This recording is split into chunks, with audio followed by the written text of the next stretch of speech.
Sa ngalan ng Ama, ng Anak, at ng Espiritu Santo, Amen. sumainyo ang Panginoon. At sumainyo rin.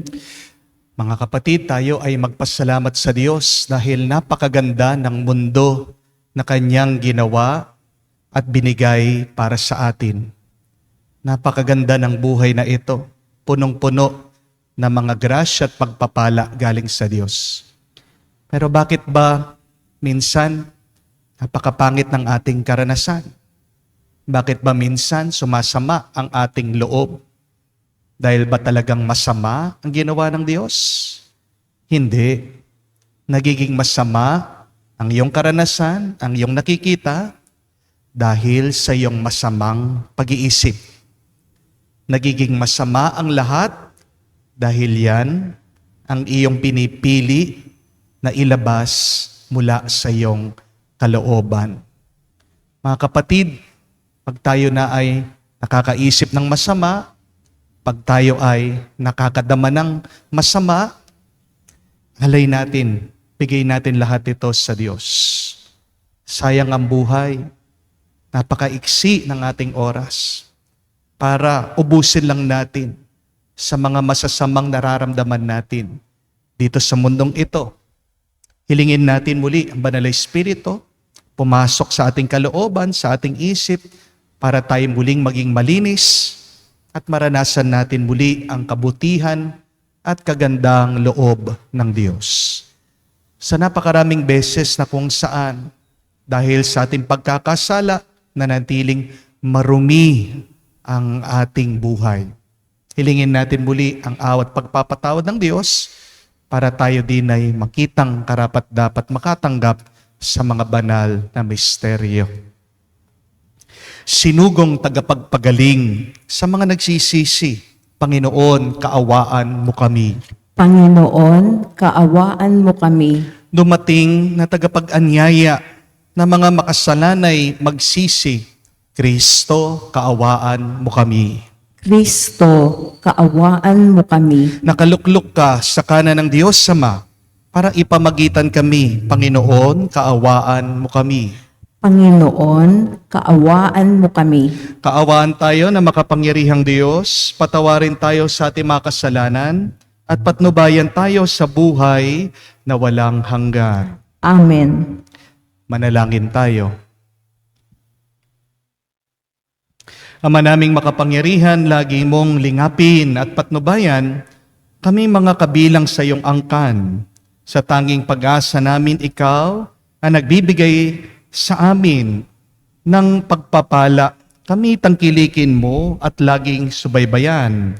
Sa pamamagitan ni Jesucristo kasama ng Espiritu Santo, magpa sa walang hanggan. Amen.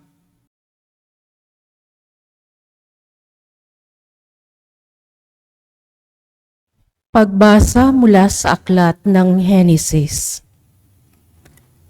Nang likhain ng Panginoon ang lupa at lahat ng bagay sa langit, wala pang anumang halaman o pananim sa lupa, sapagkat wala pang ulan noon at wala pa ring magsasaka.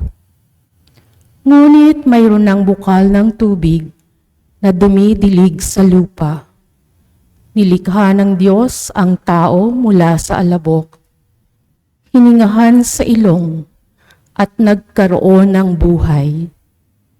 Naglagay ang Panginoon ng isang halamanan sa Eden, sa dakong silangan, at doon dinala ang taong kanyang nilalang. Pinasibol niya roon ang lahat ng uri ng kahoy na nakalulugod sa paningin at masasarap ang bunga. Sa gitna ng halamanan, naroon ang punong nagbibigay buhay at ang punong nagbibigay ng kaalaman tungkol sa mabuti at masama. Inilagay ng Panginoon ang tao sa halamanan ng Eden upang ito'y pangalagaan at pagyamanin. Sinabi niya sa tao, Makakain mo ang alinmang bungang kahoy sa halamanan, maliban sa bunga ng punong kahoy na nagbibigay ng kaalaman tungkol sa mabuti at masama. Huwag na huwag mong kakanin ang bungang iyon. Mamamatay ka kapag kumain ka niyon. Ang salita ng Diyos. Salamat sa Diyos. Panginooy papurihan, abakong sariling buhay. Panginooy papurihan, abakong sariling buhay. Pinupuri ka, Poong Diyos, nitong aking kaluluwa.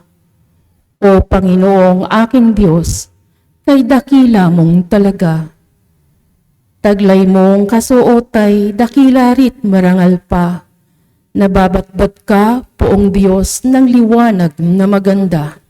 Panginooy papurihan, abakong sariling buhay. Lahat sila'y umaasa, sa iyo ay nag-aabang. Umaasa sa pagkain ng kanilang kailangan. Ang anumang kaloob mo ay kanilang tinatanggap. Mayroon silang kasiyahan pagkat bukas ang iyong palad. Panginooy papurihan, abakong sariling buhay. Natatakot mga matay kung kitlin mo ang hininga. Mauuwi sa alabok pagkat doon mula sila. Taglay mo ang katangiang buhay nila ay ibalik. Bagong buhay ay dulot mo sa nilikha sa daigdig. Panginooy papurihan, abakong sariling buhay.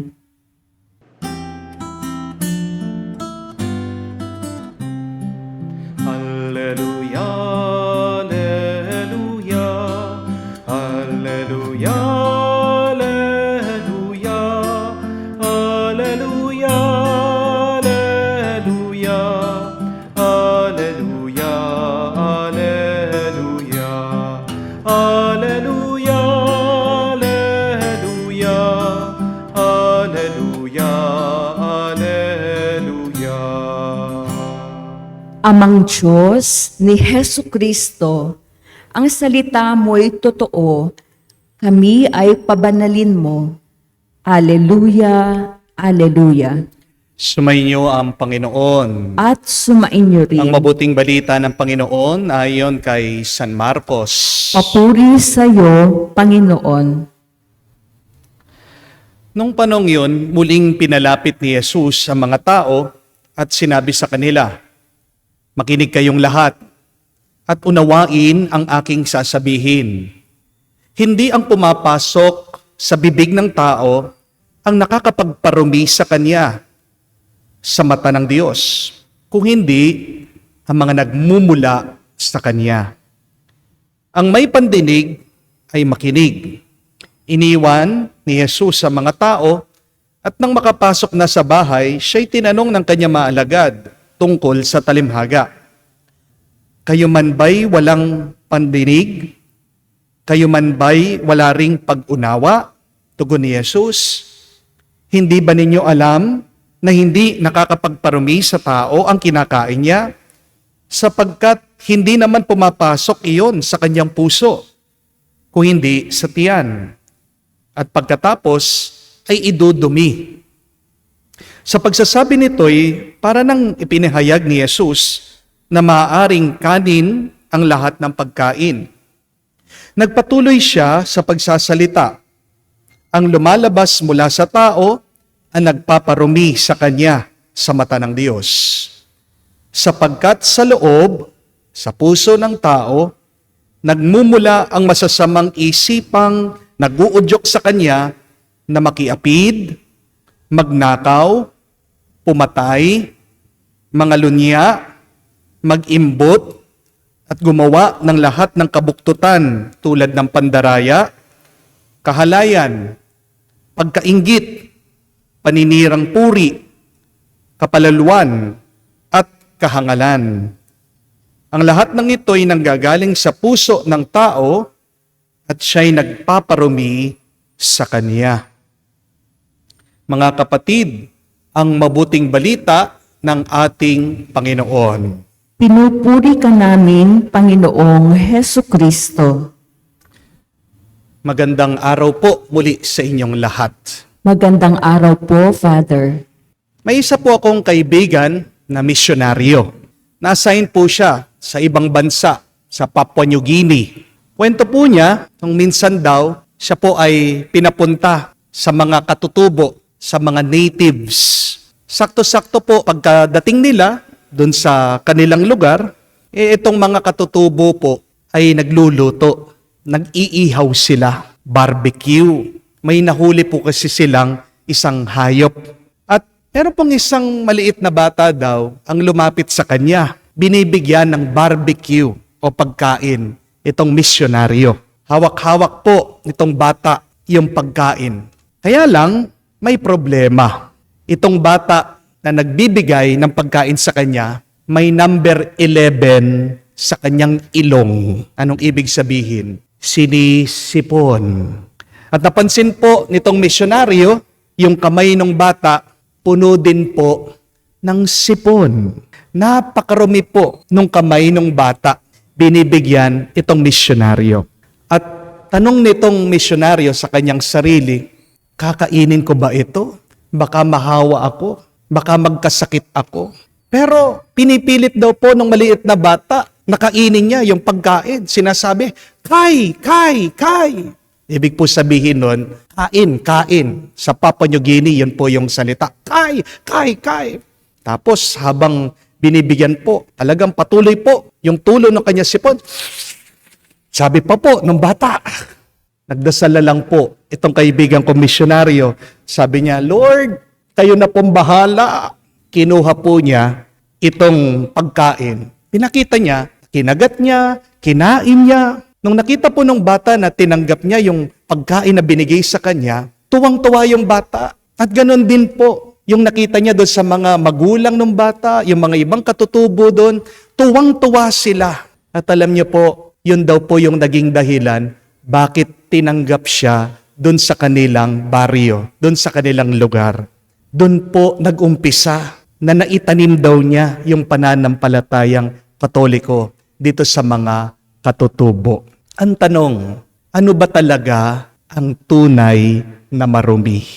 What is really unclean? Ano po ang sabi, turo ng ating Panginoong Hesukristo? Sa mata ng Diyos, ang tunay na marumi ay hindi yung pinapasok natin sa ating mga bibig. Dahil kung man marumi ang iyong kinain, paliwanag po ni Jesus, idudumi mo din yan ilalabas mo din yan Pero ang hindi kinakatuwa ng Diyos, para sa mata ng Diyos, ang tunay na marumi ay yung nilalabas ng dumi ng iyong isip at dumi ng iyong puso.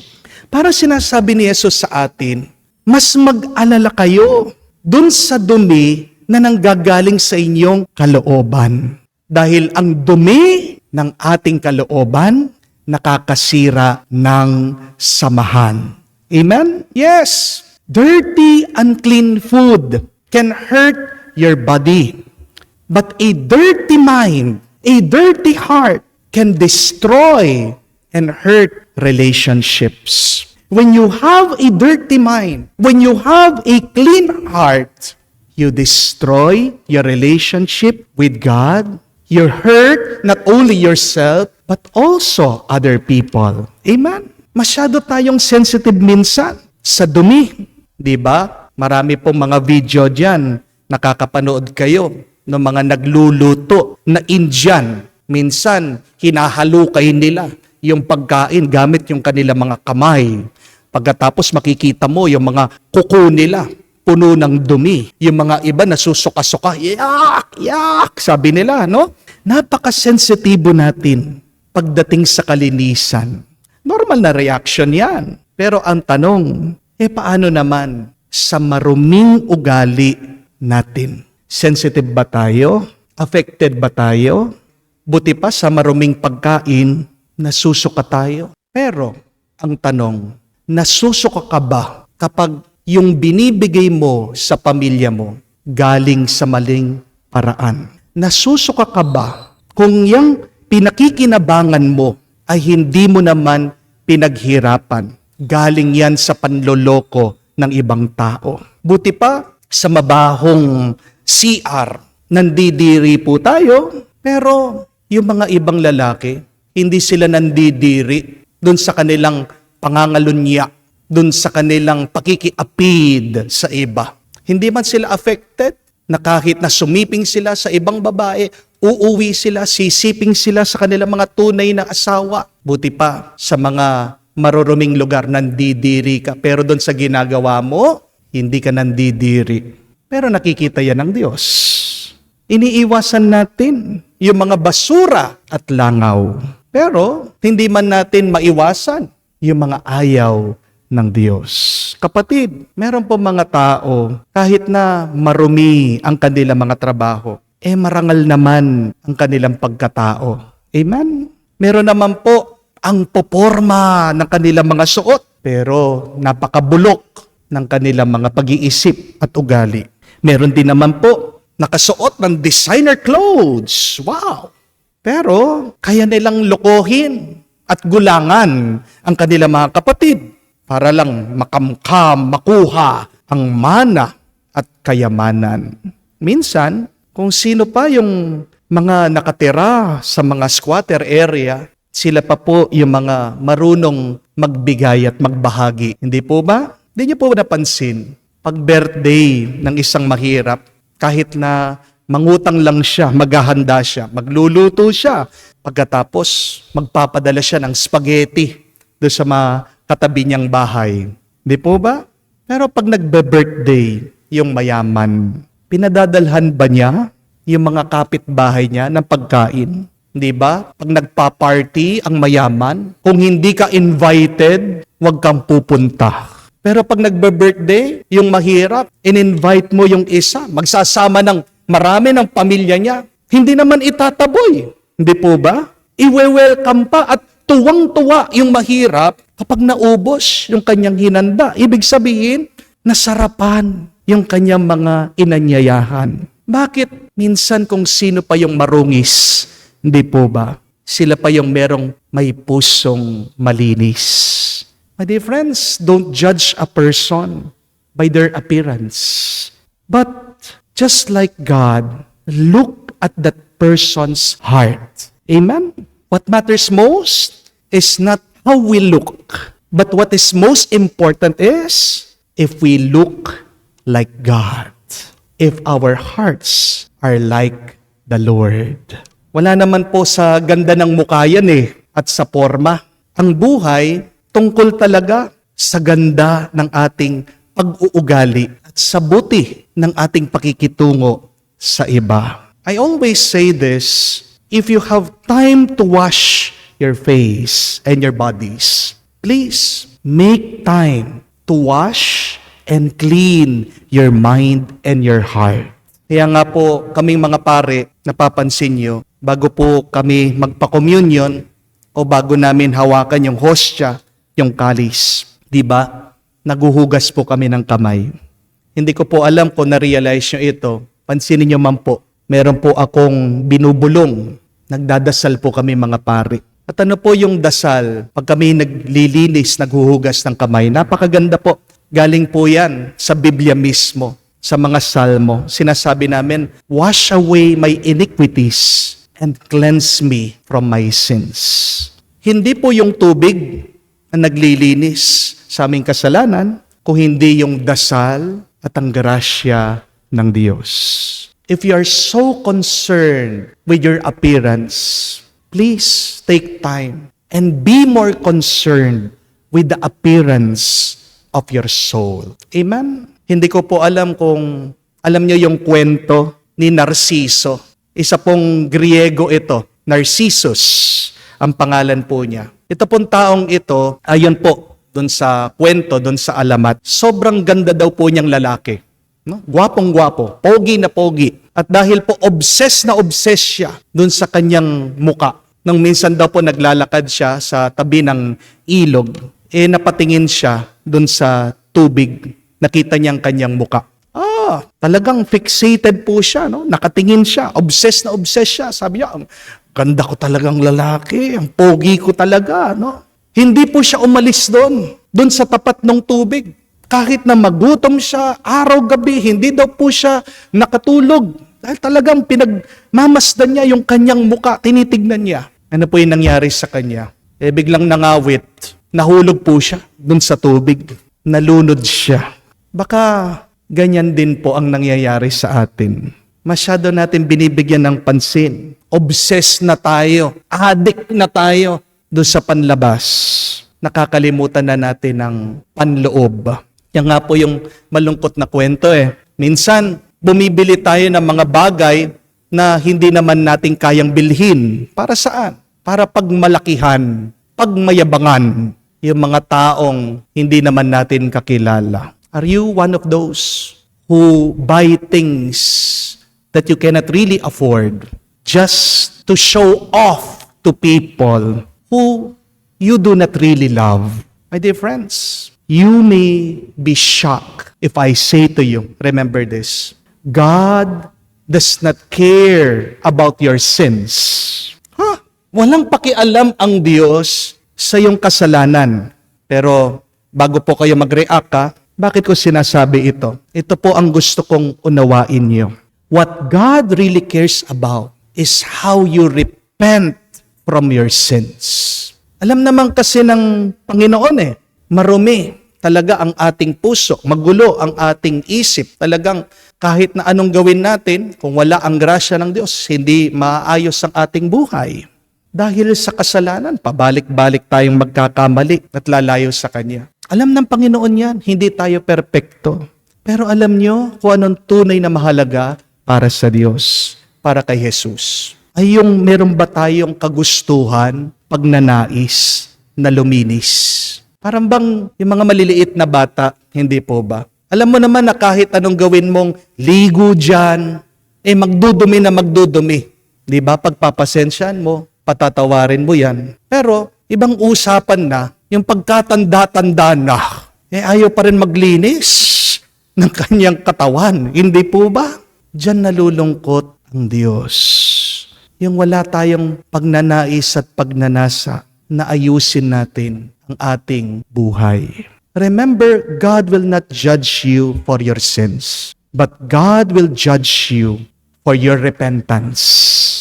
Dito ka huhusgahan ng Diyos. Nagsisi ka ba diyan sa iyong mga kasalanan? Kapatid, alam naman natin ang ating mga kasalanan, hindi po ba? Alam natin ang ating mga baho, ang ating mga dumi, ang ating nakalipas. Pero ang tanong, ano ang ginagawa mo para luminis ang loob mo? Magdasal po tayo dito sa banal na misang ito. Lumapit tayo kay Jesus.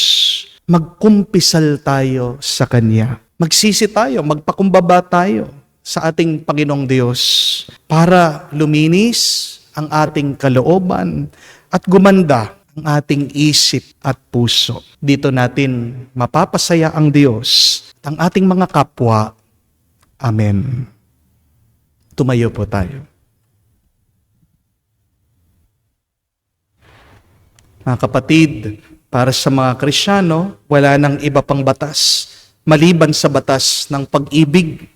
Manalangin tayo para sa ating katapatan sa batas na ito at walang pag-aalinlangang pagsasabuhay sa ating reliyon. Ating sabihin, Panginoon, dinggin mo kami. Panginoon, dinggin mo kami. Ang ating simbahan naway laging mapanibago at dalisay ng salita ng Ebanghelyo ni Kristo. Manalangin tayo sa Panginoon. Panginoon, dinggin mo kami. Tayong lahat naway magdulot ng pag-asa sa mga nanghihina ang kalooban sa pamamagitan ng ating pagmamahal kaysa pawang mga pampalubag na loob na salita lamang. Manalangin tayo sa Panginoon. Panginoon, dinggin mo kami.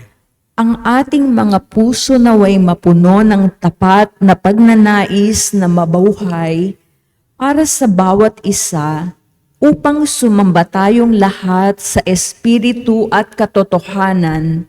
Manalangin tayo sa Panginoon. Panginoon, dinggin mo kami. Sa katahimikan po ng ating puso, banggitin din natin sa Diyos ang ating mga personal na pangangailangan. Makalangit na Ama, gawin mong dalisay ang aming mga puso upang hindi kami mawalay sa aming mithiing mahalin ka ng higit sa lahat. Hinihiling namin ito sa pamagitan ni Kristo, aming Panginoon. Amen.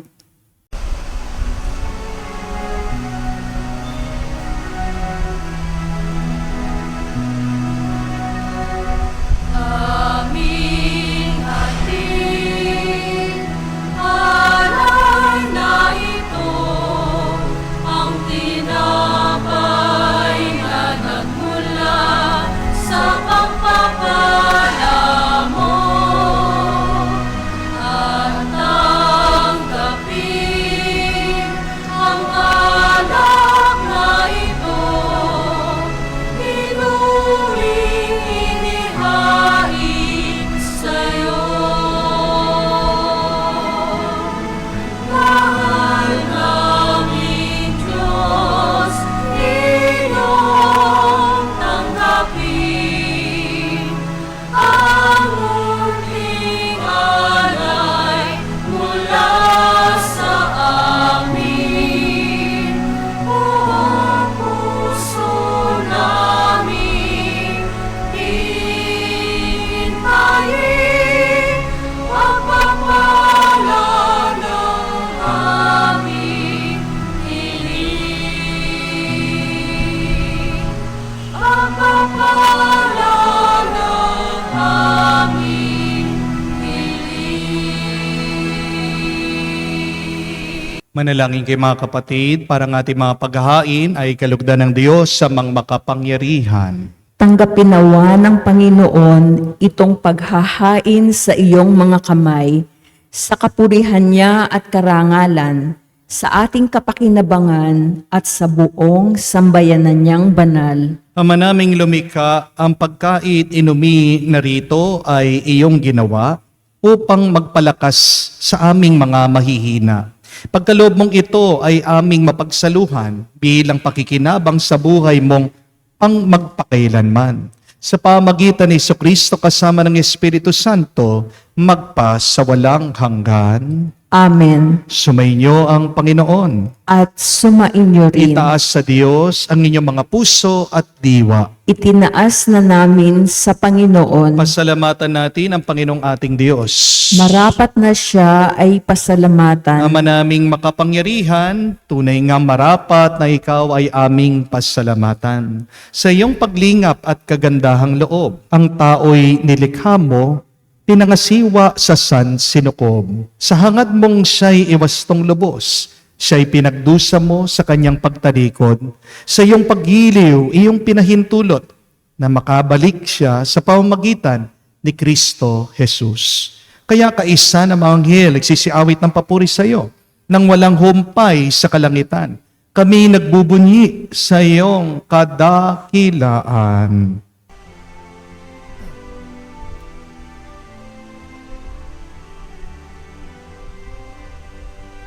Santo, Santo, Santo, Panginoong Diyos ng mga hukbo, napupuno ang langit at lupa ng kadakilaan mo.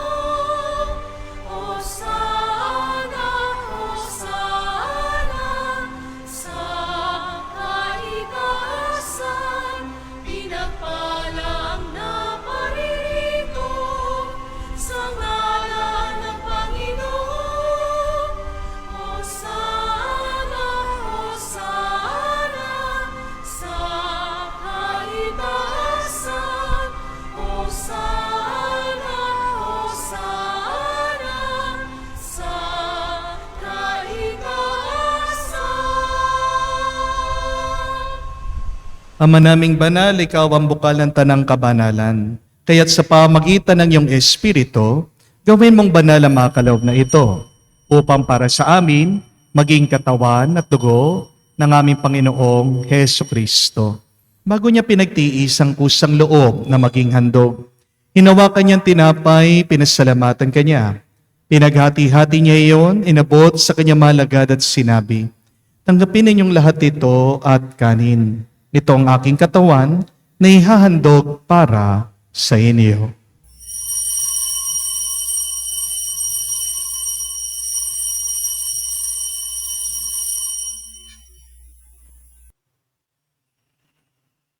Gayon din naman na matapos ang hapunan, hinawakan niyang kalis. Muli kanyang pinasalamatan. Inabot niyang kalis sa kanyang malagad at sinabi, "Tanggapin ninyong lahat ito at inumin. Ito ang kalis ng aking dugo, ng bago at walang hanggang tipan. Ang aking dugo na ibubuhos para sa inyo at para sa lahat, sa ipagpapatawad ng mga kasalanan. Gawin ninyo ito sa pag-aalaala sa akin."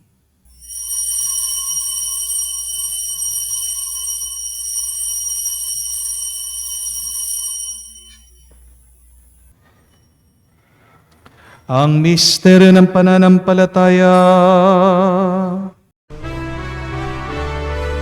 Aming ipinahayag na namatay ang iyong anak, nabuhay bilang Mesiyas at magbabalik sa wakas para mahayag sa lahat. Ama, ginagawa namin ngayon ang pag-alaala sa pagkamatay, muling pagkabuhay ng iyong anak. Kaya tinialay namin sa iyong tinapay nagbibigay buhay at ang kalis na nagkakaloob ng kaligtasan. Kami nagpapasalamat dahil kami yung minarapat na tumayo sa harap mo para maglingkod sa iyo.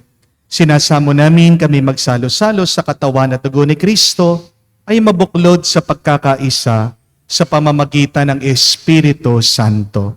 Amalingapin mong iyong simbahan, laganap sa buong daigdig. Puspusin mo kami sa pag-ibig. Kaisa ni Francesco ang aming Papa, Florentino aming Arsobispo ng Tanang Kaparian. Alalahanin mo rin ang aming mga kapatid na nahimlay may pag-asang sila'y muling mabubuhay. Gayon din naman lahat ng mga pumanaw. Kaawaan mo't sila at patuloyin sa iyong kaliwanagan.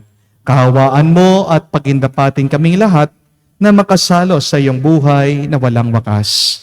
Kaisa na mahal na Birhen Maria, Ina ng Diyos. Kaisa ni San Jose, ang kanyang maligayang esposo. Kaisa ng mga apostol at lahat ng mga banal na namuhay dito sa daigdig na kalugod-lugod sa iyo. Ay pagdiwang nawa namin ang pagpupuri sa ikararangal mo sa pamamagitan ng iyong anak, aming Panginoong Heso Kristo. Sa pamamagitan ni Kristo, kasama niya at sa Kanya, ang lahat ng parangal at papuri ay sa iyo, Diyos Ama, makapangyarihan, kasama ng Espiritu Santo, magpasawalang hanggan. Amen, Amen. Amen. Sa nakakagaling na utos sa turo ni Jesus sa Panginoon natin na Diyos, ipahayag natin ang lakas loob.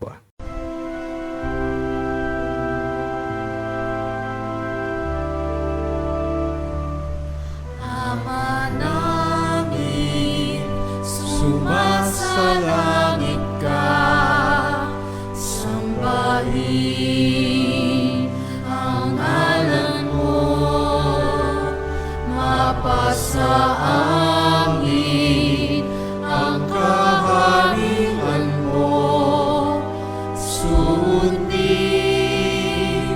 ang loob mo dito sa lupa para nang sa langit. Bigyan mo kami ngayon ng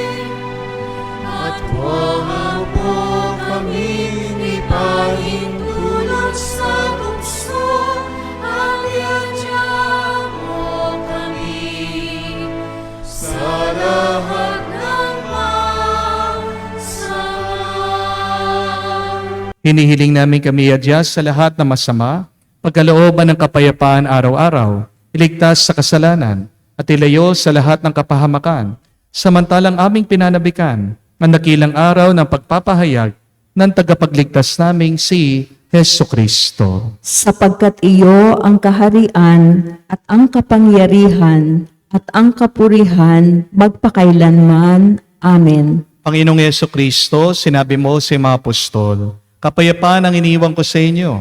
Ang aking kapayapaan binibigay ko sa inyo. Tunghayan mo ang aming pananampalataya.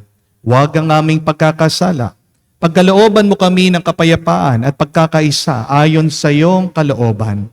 Kasama ng Espiritu Santo, magpa sa walang hanggan.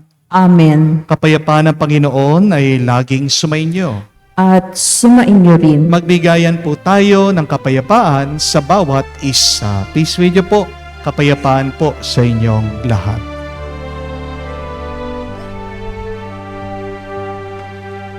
Kordero ng Diyos na nag-aalis ng mga kasalanan ng sanlibutan, maawa ka sa amin. Maawa ka sa amin. Kordero ng Diyos na nag-aalis ng mga kasalanan ng sanlibutan, maawa ka sa amin. Maawa ka sa amin. Kordero ng Diyos na nag-aalis ng mga kasalanan ng sanlibutan, ipagkaloob mo sa amin ang kapayapaan. Mga kapatid, naririto ang ating Panginoong Yeso Kristo, ang Kordero ng Diyos, siyang nag-aalis sa mga kasalanan ng sanlibutan. Mapalad tayong lumalapit sa piging ng Kordero. Panginoon, hindi ako karapat-dapat na magpatuloy sa iyo, ngunit sa isang salita mo lamang ay gagaling na ako.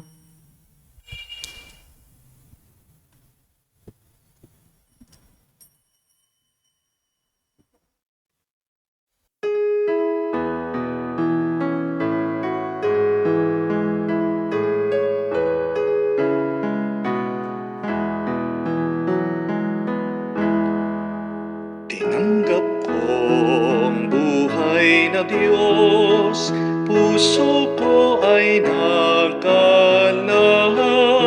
Tinanggap ko ang buhay na Diyos, puso ko ay natuwa.